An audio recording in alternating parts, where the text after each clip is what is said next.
Vous avez donc eu tous le texte, donc je ne vais pas vous faire la lecture du texte, hein. Vous avez tous les éléments. Je vais simplement rappeler les grandes dates et rappeler l'historique de cette subvention, puisqu'il s'agit, je dirais presque d'un périple pour obtenir ce qui nous est dû.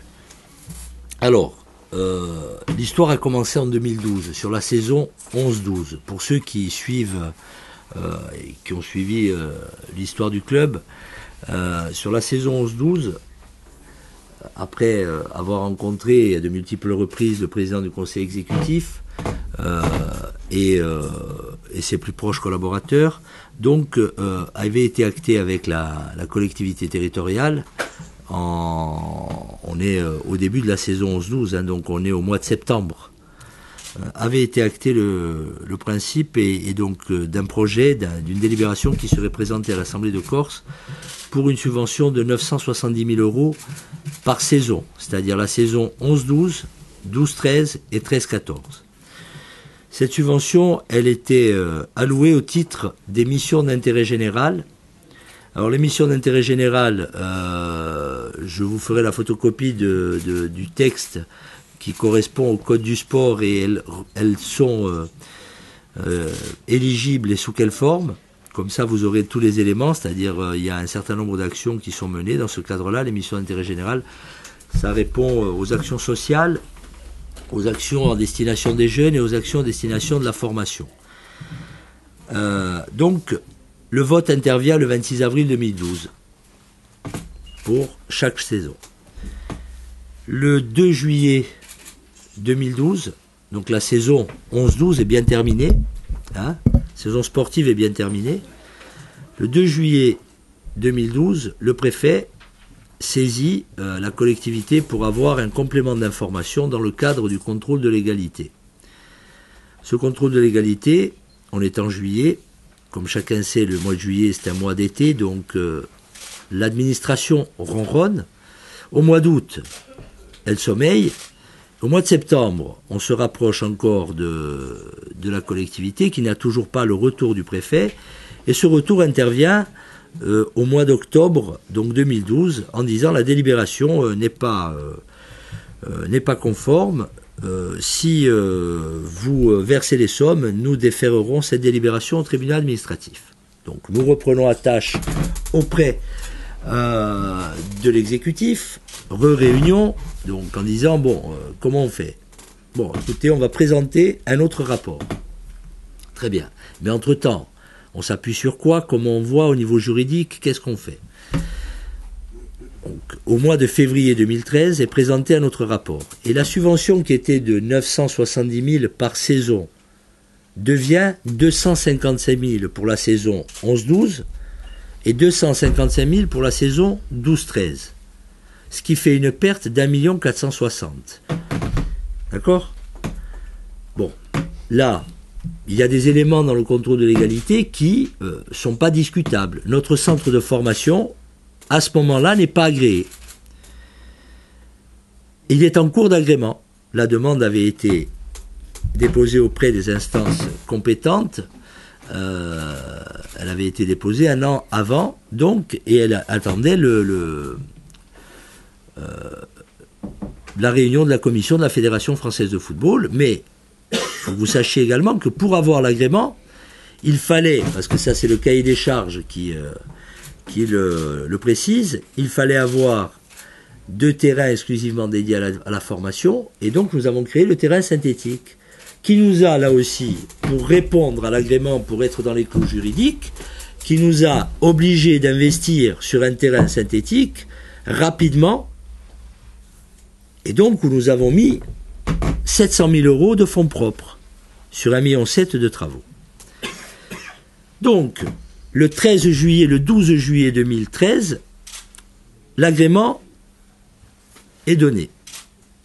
Donc, à partir de là, suite au premier courrier du préfet, nous reprenons un peu le fil de l'histoire et nous re-rencontrons l'exécutif et on dit maintenant, on est en phase complète sur les missions d'intérêt général, sur les missions d'intérêt local, sur le code du sport.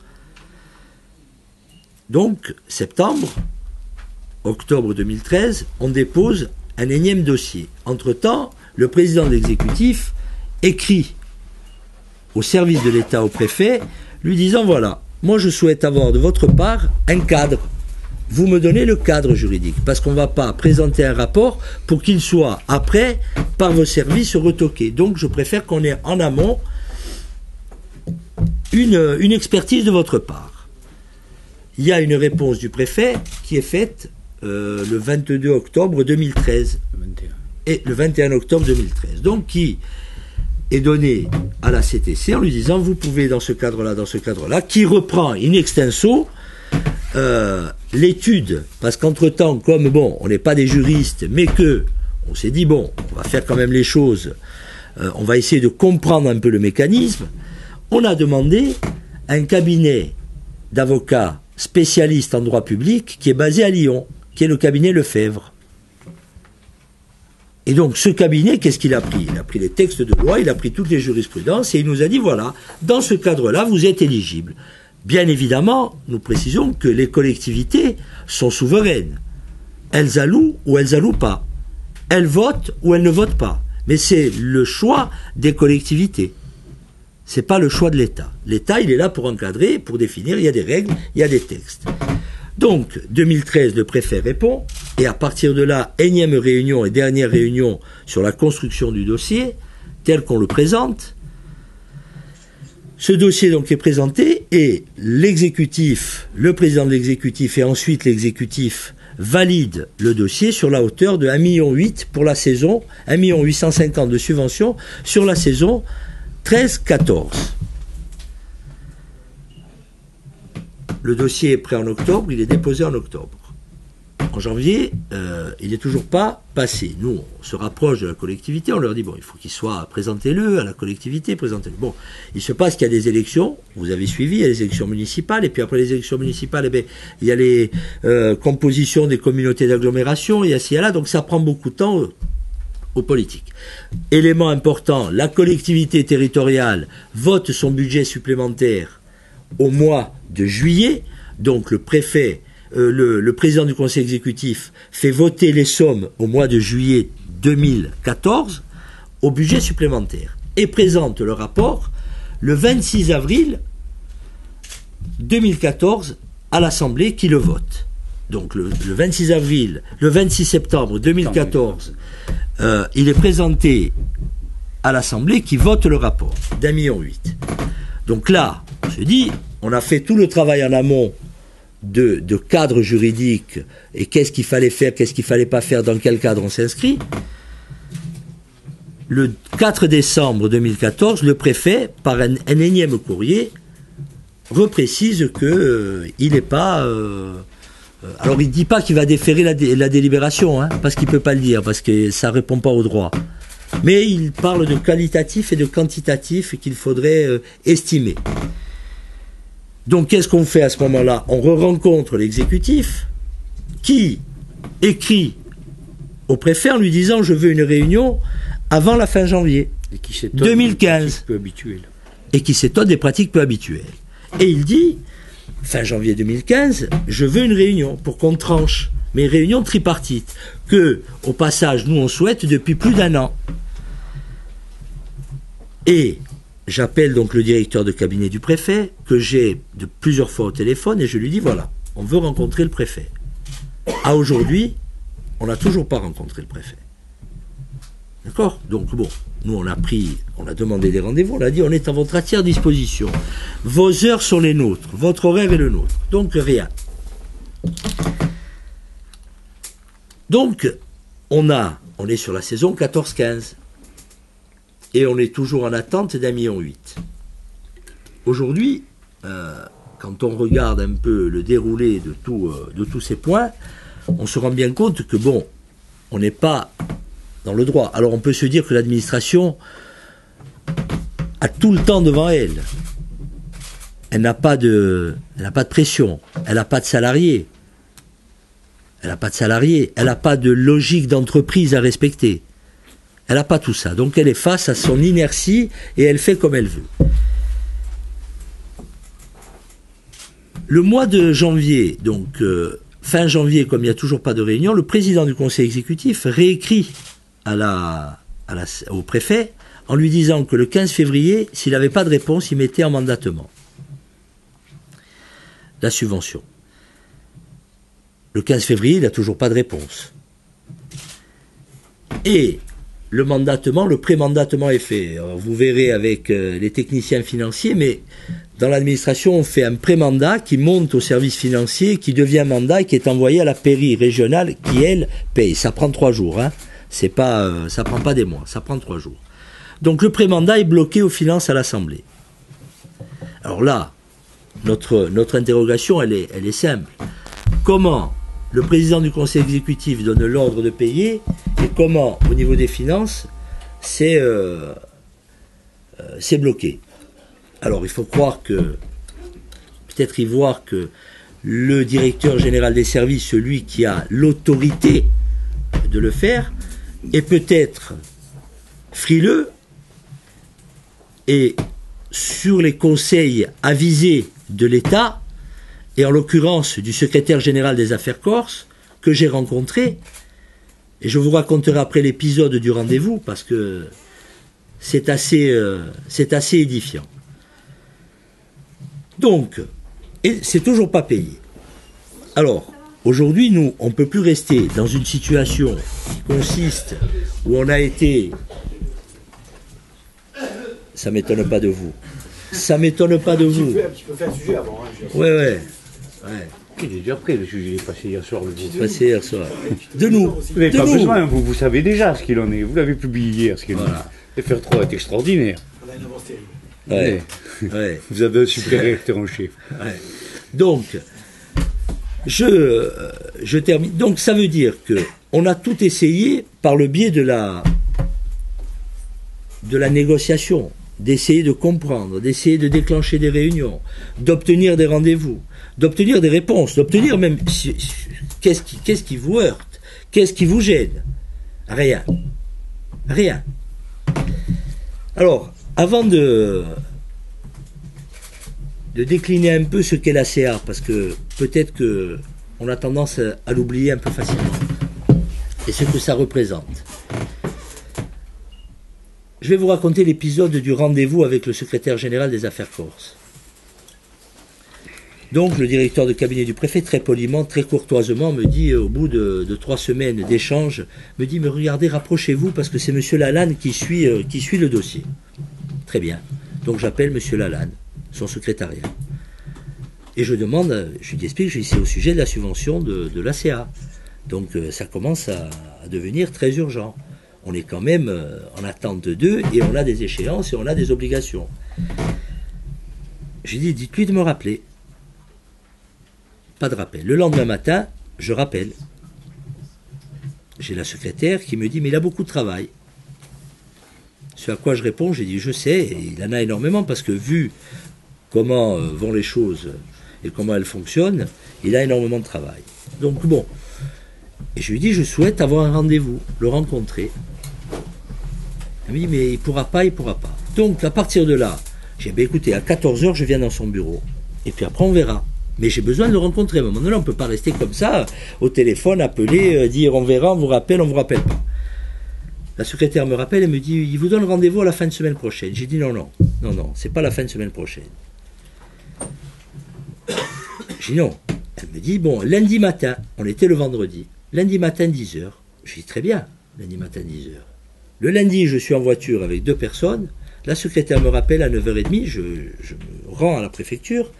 À 9h30, elle me dit le rendez-vous est annulé. J'ai dit non, ça c'est pas possible. On va arrêter de nous jouer au 421. Donc là maintenant, ça commence à devenir fatigant. Donc j'arrive, et il me reçoit, il me dit j'ai un quart d'heure à vous accorder. Et sur ce quart d'heure de discussion, donc on aborde un certain nombre de questions, et je lui demande les points qui peuvent... Et il me dit, mais on va se voir avant le 10 mars avec les services de la CTC. Donc comme le 10 mars, c'était hier, et que nous n'avons pas eu d'appel, j'en déduis qu'on ne veut toujours pas nous voir, puisqu'on devait traiter le fond du dossier et amener des précisions si elles étaient nécessaires. Donc vous vous rendez compte que ce périple, il commence à devenir très fatigant. 2011, saison 2011-2012, on est en 2014-2015. Alors là, c'est à quelques chiffres, mais je ne vais pas vous abreuver de chiffres, vous avez tout le détail. Quelques chiffres. L'ACA, c'est 195 fiches de paye tous les mois. 195 fiches de paye tous les mois. C'est 80 emplois temps plein. Alors quand on regarde ce qu'est le tissu économique de la Corse, et quand on regarde ce qu'est le tissu économique de la région ajaxienne, on voit ce que ça peut représenter en termes d'emploi et en termes d'activité économique. Je parle d'emploi direct. Après la CA, c'est 40 prestataires de services. C'est donc des emplois indirects. D'ailleurs, dont la presse bénéficie également. Hein, puisque ça fait partie aussi des emplois indirects. C'est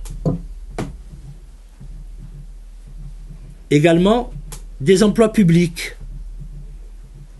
Alors vous allez me dire comment des emplois publics?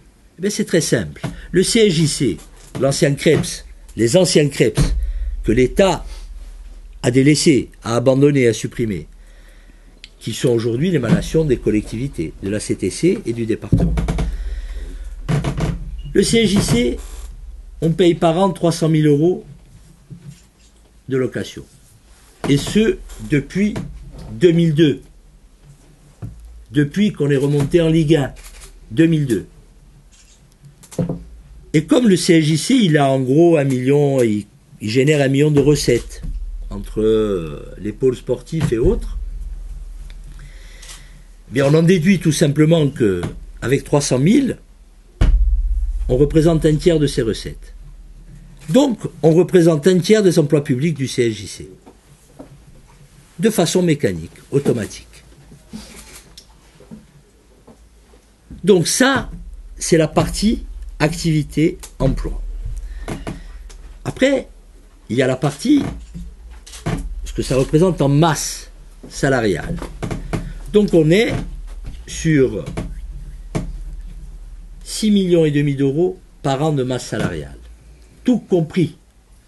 Et on est sur 1,8 million de charges cette année. Cette année. Vous imaginez en Ligue 1, c'était 4 millions de charges sociales à l'URSSAF. C'est de la TVA que l'on paye, c'est un certain nombre de mécanismes qui sont d'ailleurs recherchés par les gouvernants. Hein. Comment on fait pour relancer la machine, comment on fait pour avoir plus d'activité. Puis c'est aussi toute la partie travaux. Alors, aujourd'hui, l'ACA, on a investi, payé aux entreprises corses, c'est-à-dire que là aussi, c'est des emplois indirects. On a payé 10,6 millions de travaux. Sur ces 10,6 millions, on a mis sur nos fonds propres 8,5 millions sans emprunt sur notre trésorerie. C'est-à-dire qu'à un moment donné, quand vous avez, et vous êtes tous, vous avez le panier à gérer, tous votre panier personnel, quand vous prenez sur vos économies pour satisfaire aux obligations de la Ligue, de la réglementation de l'État, parce qu'on parle aussi de sécurité et du reste, donc vous répondez à tout ça, et que vous puisez, que vous faites le nécessaire pour avancer, pour structurer une entreprise, vous vous doutez bien que quand vos recettes prévues ne rentrent pas, ça crée quand même un petit déséquilibre. Donc on a mis 8,5 millions de travaux payés aux entreprises de fonds propres. Alors, aujourd'hui, nous, on a fait le tour de tout. De tout. On s'est posé toutes les questions. On a essayé de dire on ne va pas polémiquer parce que si, parce que là, on ne va pas faire ci, on ne va pas faire là. On va essayer par la voie de la raison, par l'explication, par le dialogue, par tout ce qu'on veut. Tout ce qu'on veut. On a fait faire des études, on les a envoyées au préfet. Hein. L'étude de l'avocat que vous allez avoir, hein, qu'on va vous remettre. Donc l'étude de l'avocat, on l'a envoyée au préfet. L'étude de... On a tout envoyé. Tous les documents. Tout leur a été transmis. Tout. Aujourd'hui, depuis maintenant 1 an et demi, on peut dire qu'on demande, nous, à avoir des réunions sur le fond. Sur le fond. Qu'est-ce qui vous gêne? Qu'est-ce qui vous gêne pas? Force est de constater que, alors soit on ne veut pas nous répondre parce qu'on estime que l'ACA doit disparaître du paysage entrepreneurial de Corse et sportif de Corse, parce qu'après il faut se poser toutes les questions. Soit on a affaire à des gens qui sont mais vraiment à 10 000 lieues-lumière et qui n'ont aucune notion de la réalité des choses. Donc pour nous aujourd'hui, il est important que le débat soit sur la place publique et sachez qu'on ne se laissera pas faire. Quels que soient les moyens qu'on emploie, on va employer tous les moyens pour faire respecter nos droits. Je dis bien nos droits, parce que jusqu'à preuve du contraire, les collectivités, on parle de décentralisation, la collectivité a voté, c'est pas le préfet ou un de ses représentants qui doit décider de ce qui doit être voté ou pas, et qui doit décider si la subvention, elle est trop haute ou pas. C'est pas lui qui doit en décider, c'est les élus de Corse. Et aujourd'hui, le sentiment que l'on a, c'est que c'est l'État qui mène le bal. Voilà. Donc moi, maintenant, j'en ai terminé. Après, on répondra à vos questions. Et je laisse la parole à Alain. Bon, je crois que l'exposé des faits que vient de faire Léon est assez précis. En plus, vous les avez en copie et détaillés. Et vous aurez y compris les documents annexes qui attestent de la véracité de ce que nous sommes en train de dire. Alors, la préfecture, monsieur le préfet de Corse, a le pouvoir, je dirais même le devoir, d'exercer un contrôle de légalité. Personne ne peut lui reprocher. On pourrait peut-être lui reprocher de ne pas l'utiliser souvent pour d'autres. En ce qui nous concerne, on ne peut rien lui reprocher. Mais, tout à l'heure, Léon disait, il doit encadrer. Je crois que le problème, c'est qu'il ne nous encadre pas, nous. Alors on va dire, ah, Orson, il fait encore son cinéma. Lettre de monsieur le préfet François Lalanne, datée du 21 octobre 2013, adressée à monsieur le président du conseil exécutif. Comment j'ai cette lettre? Ah, il y a des supporters de l'ACA, même, pas au conseil exécutif, mais même à l'Assemblée de Corse. C'est comme ça. C'est malheureux, on ne va pas se gratter. Conclusion de la lettre de monsieur le préfet. De la même manière, vous n'êtes pas tenu d'accorder une telle subvention. Vous n'avez pas non plus l'obligation d'en motiver le refus. Fermez le banc, c'est clair. On conseille très clairement et très ouvertement au conseil exécutif et à sa présidence, et donc à travers lui à l'Assemblée de Corse, de ne pas voter. On leur reproche d'avoir voté et on leur dit qu'ils n'ont même pas besoin de donner d'explications. C'est la conception de M. Lalanne, c'est son droit, mais moi j'en arrive à une conclusion. Quand on s'interroge sur les vraies motivations de ce qui ressemble fort à un acharnement contre un club en particulier, encore une fois, je ne vais pas faire d'historique, mais des contrôles de légalité, il est arrivé souvent où on pouvait se demander s'il fallait pas qu'il y en ait, il n'y en a pas eu. Monsieur Lalanne, je viens de le citer, Monsieur Strozza, son prédécesseur, lui il est plus clair. Il est plus malin, il n'écrit pas. Mais il est plus clair quand il s'exprime. Quand Léon Luciani s'interroge, il dit, enfin, monsieur le préfet, on ne comprend pas. On ne comprend pas. On a une étude dans des cabinets d'avocats spécialisés en droit administratif qui fait autorité en France qui démontre que notre demande est justifiée et que nous y avons droit. Et on n'arrête pas de nous mettre des bâtons dans la rue. Mais pourquoi? Qu'est-ce qu'il répond, monsieur Strozza? Il répond, monsieur Luciani, c'est pas moi. Ça vient d'en haut. En haut? Mais quand c'est un préfet qui dit ça vient d'en haut, c'est que ça vient de très haut. Alors, peut-être me dire que je suis paranoïaque. Mais je n'ai pas oublié des déclarations tonitruantes et extrêmement précipitées d'un ministre qui est monté en grade depuis, je crois. Il était à l'intérieur à l'époque. Hein? Maintenant, il est au-dessus. Vous voyez de qui je veux parler? Qui vient me parler, entre autres, Bilvezé, de ces clubs sportifs corses qu'il va falloir surveiller. parce qu'il pourrait y avoir du blanchiment d'argent ou je ne sais quelle autre malversation. Bon, écoutez, monsieur en question a le droit, lui, d'être paranoïaque compte tenu de son rang. Et d'ailleurs, il fait ce qu'il a parfaitement le droit de faire, et nous nous en félicitons. Il ordonne un contrôle fiscal extrêmement poussé. Rien à redire à ça. Il le fait sur 5 années, c'est-à-dire sur 100 millions de budget. Et après, croyez-moi, un travail extrêmement minutieux de gens extrêmement compétents, on nous a effectivement reproché le fait que quand les joueurs signent à la CA et qu'ils arrivent, la période qui précède au moment où ils vont trouver leur appartement, par exemple, c'est nous qui les hébergeons à l'hôtel, et on a oublié de dire que c'était des avantages en nature.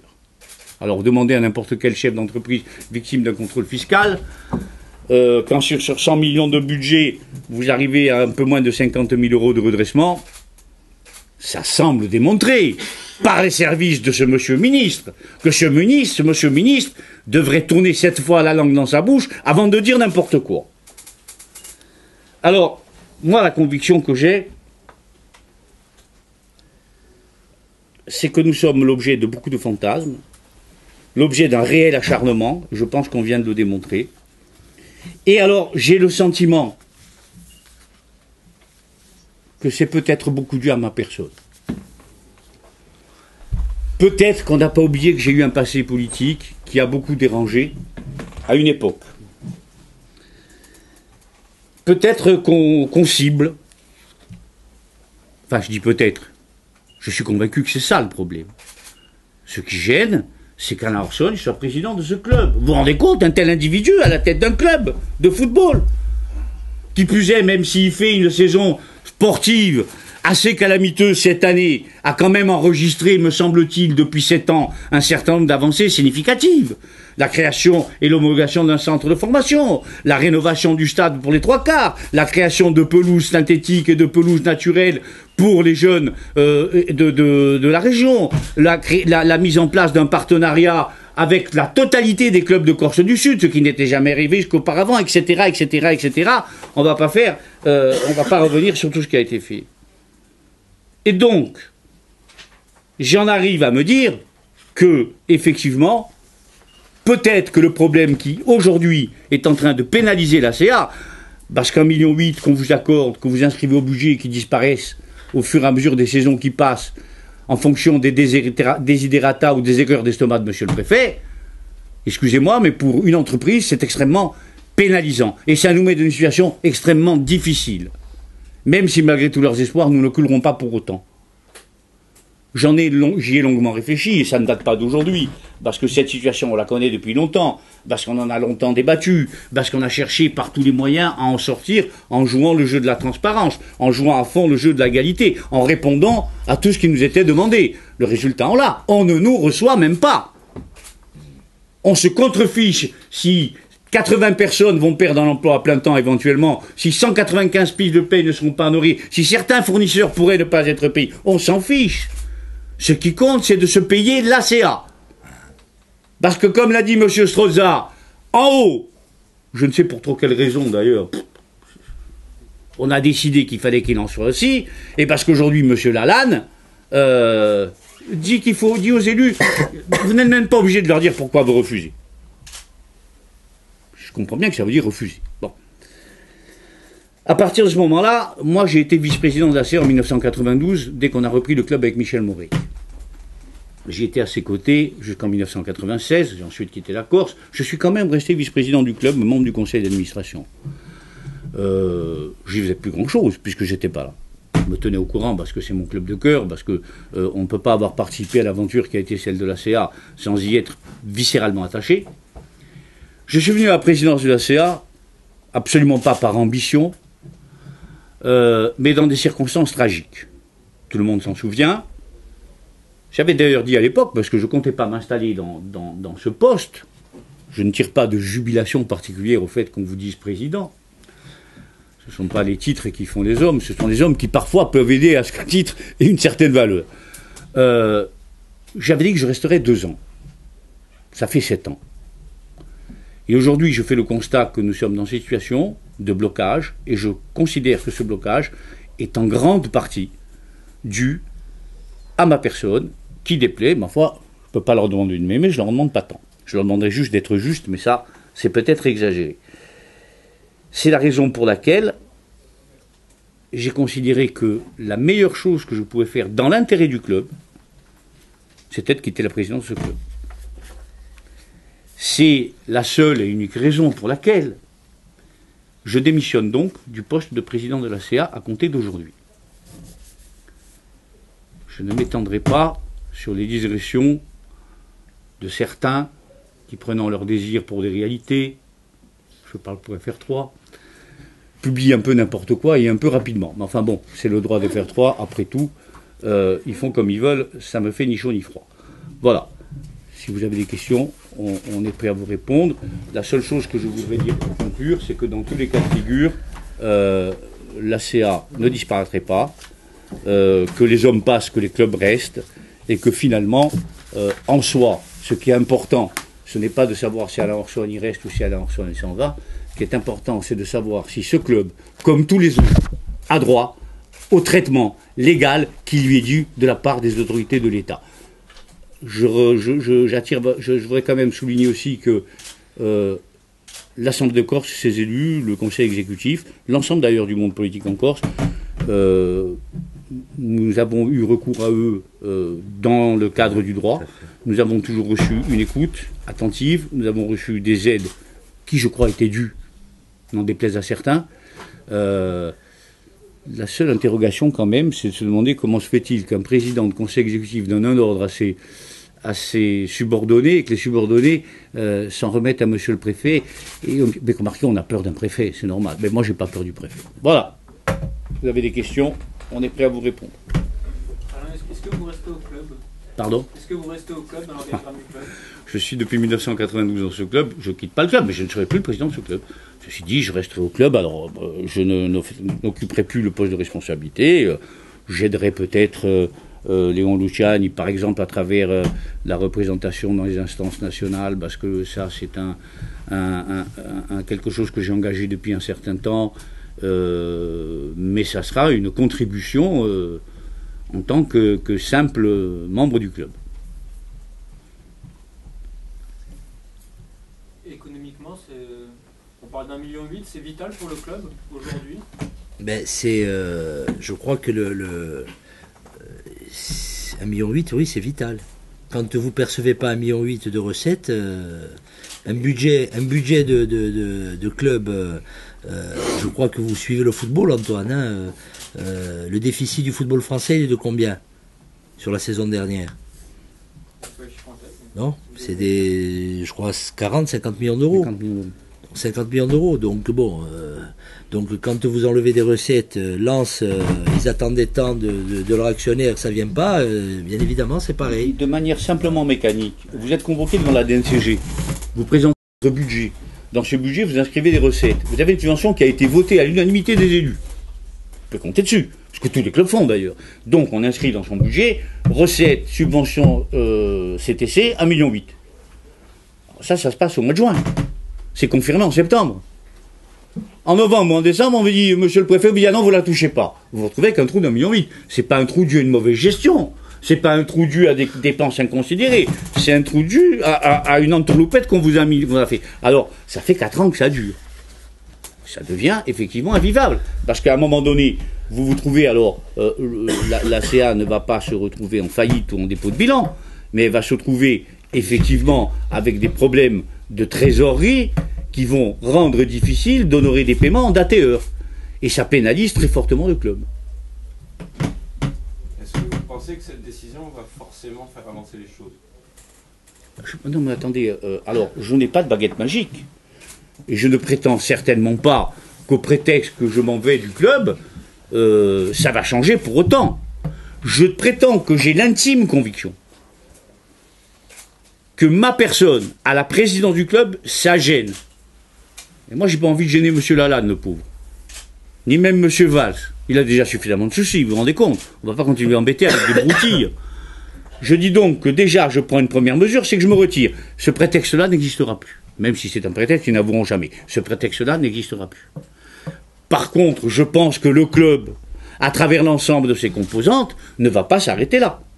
Et il est bien évident que ce qui nous est dû devra nous être versé, parce que sinon, cette conférence de presse, ce n'est que le point de départ, effectivement, d'une action à court terme et à moyen terme, beaucoup plus importante, beaucoup plus mobilisatrice, et qui va effectivement exiger d'avoir des réponses à des questions, et des réponses autres que vous n'êtes pas obligé de motiver votre refus. Voilà, tout simplement. Parce qu'il y a des enjeux qui sont importants, ils ne sont pas importants pour Orsogne.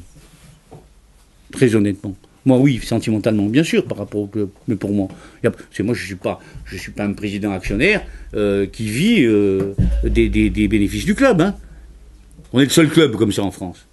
Je vous rappelle qu'on est une association de 1901, que les bénéfices réalisés par la CA, et contrairement à ce qu'on pourrait croire, il y en a eu, beaucoup même, de l'ordre d'1 million. Cette année, par exemple, nous avions une prévision d'un bénéfice net de 1 750 000 euros. Parce que nous avions eu des pertes l'année précédente, qui a été une année calamiteuse, notamment avec la et que donc on a serré tous les boulons pour revenir à l'équilibre. Alors c'est pas de l'argent qu'on va se mettre dans la poche, c'est de l'argent qui va rester au club. Il est toujours resté au club, il a toujours été réinvesti au club. Quand Léon vous dit, en fonds propres, on avait pensé 8 500 000 euros, nous, à CA, où croyez-vous qu'on les ait pris? Pas dans la poche d'actionnaire, il n'y a pas d'actionnaire. Donc, sur un plan strictement personnel, je gagnerais peut-être même mieux ma vie en n'étant plus président du club. Mais le problème, il n'est pas là. Le problème, il est comment ce club est-il traité? Pourquoi est-il traité de cette manière? Est-ce qu'on a conscience qu'on est en train de porter un coup dur à l'économie de la micro-région ajaxienne? Parce que ça serait un coup dur, si jamais cela devait arriver.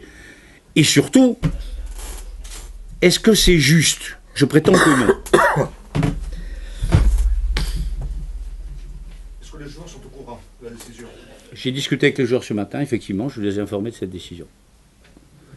Je compte sur eux pour y puiser encore plus de détermination et terminer cette saison en évitant ce qui serait là réellement une catastrophe, c'est-à-dire une relégation. Je pense qu'on arrivera à y échapper. Donc Léon est président. Alors au niveau de l'association, comment ça marche après? Donc, déjà, bon, le conseil d'administration va se réunir et là on est dans une décision provisoire, donc le conseil d'administration aura à statuer et à définir la nouvelle organisation.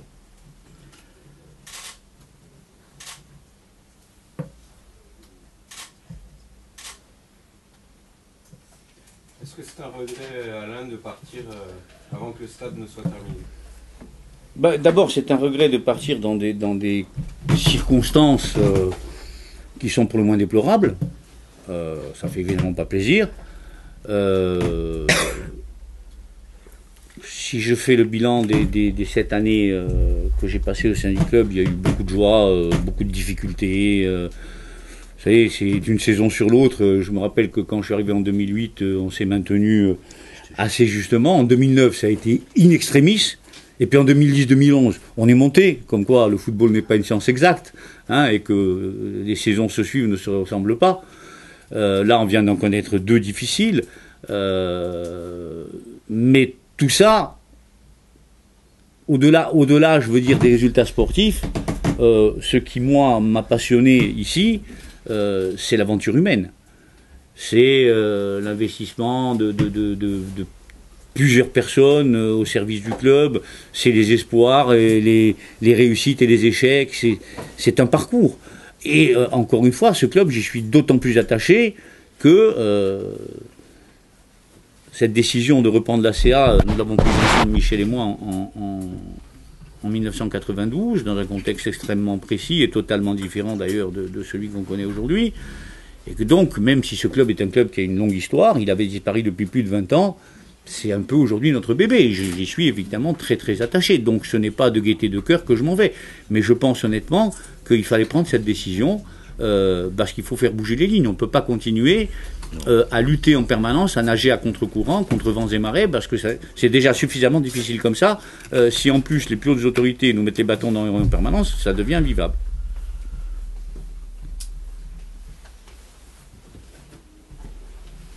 Pour préciser quand même, oui, je resterai au club, ce n'est pas un départ camouflé.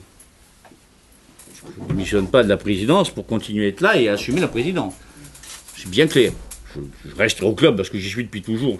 Je suis au conseil d'administration, je serai au conseil d'administration, mais point barre. Maintenant, si je peux rendre un service ponctuellement ou sur un point précis, comme aujourd'hui n'importe quel autre dirigeant, il y en a un certain nombre qui sont présents dans la salle, le font, je le ferai. Mais je n'assumerai plus aucune responsabilité au sein du club. Donc c'est Léon qui a les clés en main. C'est Léon qui... Alors après, il y a la réglementation. Léon, effectivement, de fait, aujourd'hui a les clés en main. Il est le président du conseil d'administration. D'ailleurs, Léon, vous le savez très bien, on était 2 présidents.